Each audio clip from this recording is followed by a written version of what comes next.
A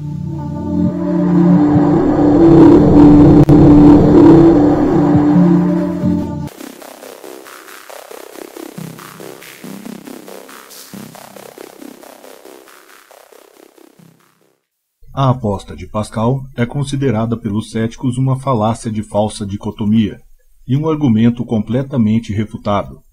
Nesse vídeo, vamos analisar esse raciocínio, como também as objeções dos céticos.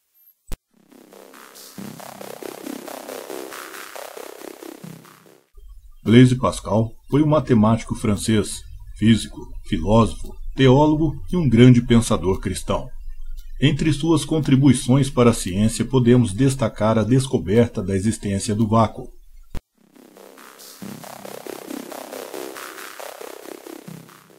A aposta de Pascal se apresenta da seguinte forma: se você acredita em Deus e estiver certo, será beneficiado com o paraíso e a vida eterna.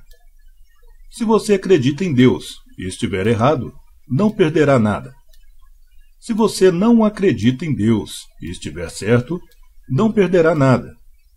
Se você não acredita em Deus e estiver errado, sofrerá as consequências. Ateus e outros céticos costumam dizer que a aposta de Pascal é uma falácia de falsa dicotomia, ou seja, só reconhece a existência de duas opções: apostar no Deus bíblico ou não. Isso, segundo os ateus, ignora a existência de milhares de outras crenças, deuses, paraísos e infernos. Em outras palavras, como poderíamos saber se estamos apostando no Deus certo? O erro dos ateus começa justamente quando consideram a aposta de Pascal um argumento sobre teísmo versus ateísmo. Na verdade, o raciocínio de Pascal refere-se exclusivamente ao Deus cristão. Pascal fala das consequências da crença ou não crença no Deus bíblico, caso ele exista ou não. Em outras palavras, a aposta de Pascal é um raciocínio lógico sobre o apostar ou não no Deus bíblico. É como se Pascal estivesse dizendo: caso meu Deus exista e você acredite nele, você se dará bem. Caso meu Deus exista e você não acredite nele, você se dará mal.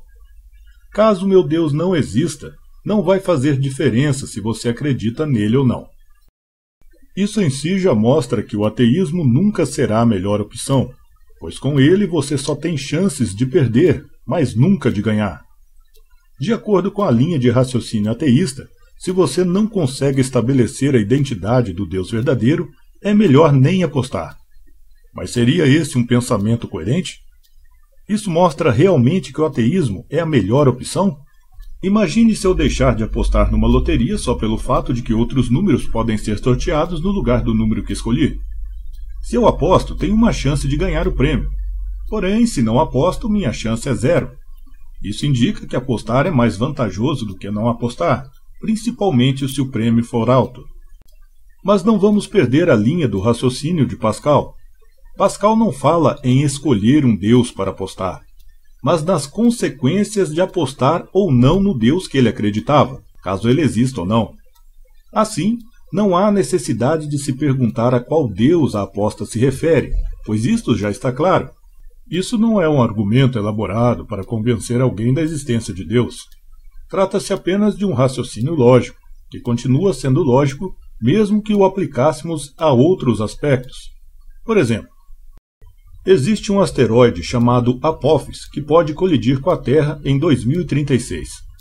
Segundo alguns cálculos, em 2029, esse asteroide estará a cerca de 39 mil quilômetros da Terra, uma distância bem menor do que entre a Terra e a Lua.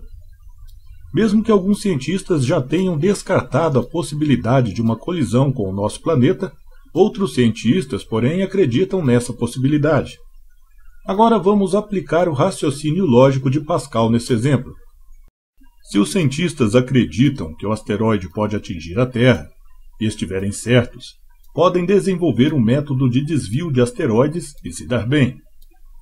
Se os cientistas acreditam que o asteroide pode atingir a Terra e estiverem errados, não sofrerão dano algum. Se os cientistas não acreditam que o asteroide pode atingir a Terra e estiverem certos, não sofrerão dano algum. Se os cientistas não acreditam que o asteroide pode atingir a Terra e estiverem errados, alguém vai se dar mal. Note que o raciocínio continua lógico mesmo depois da transposição em outro exemplo. Aplicar o raciocínio a Deus não o torna inválido. Seria mesmo razoável apostar todas as suas fichas num Deus bíblico? Estou certo que sim. Ao compararmos o Deus cristão com qualquer outro Deus, notamos sua clara superioridade. Existem várias profecias bíblicas que se cumpriram ao pé da letra. A própria história secular confirma a veracidade delas.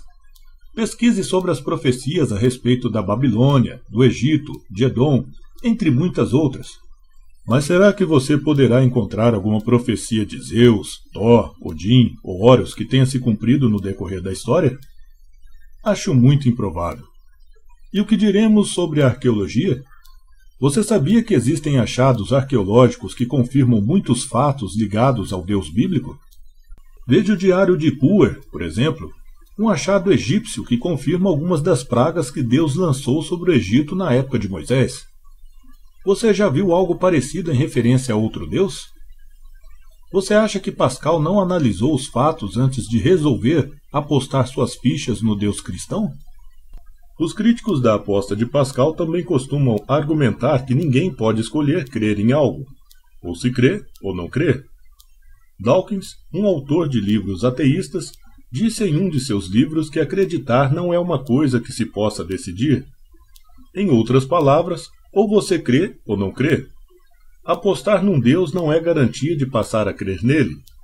Assim, apostar no Deus bíblico por conveniência poderia gerar uma fé fingida, e essa falsidade poderia ser facilmente identificada por Deus. Esse argumento de Dawkins pode ter até um fundo de verdade, mas não está completamente correto. Todas as pessoas que acreditam em Deus decidiram crer nele. Ninguém nasceu crendo em Deus. Crença é sinônimo de confiança, e nós podemos escolher em quem confiar. Entretanto, sou obrigado a concordar com Dawkins num ponto. A fé fingida de nada adianta. A pessoa que resolve apostar no Deus cristão deve procurar desenvolver uma fé verdadeira nele. Pascal acreditava que se a pessoa se envolvesse em atividades religiosas, ela poderia desenvolver sua fé. Estou certo de que se o cético analisar os argumentos em prol da existência de Deus com um pouco mais de imparcialidade e menos preconceito, ele pode começar a perceber certa lógica no conceito da existência de Deus. Basta apenas um pouco de disposição e boa vontade da parte dele. Veja bem, muitas vezes acreditamos em hipóteses científicas que ainda nem foram comprovadas, simplesmente porque decidimos confiar na ciência. Confiar é acreditar, e acreditar é ter fé. Se posso decidir confiar na ciência, por que não poderia decidir confiar em Deus?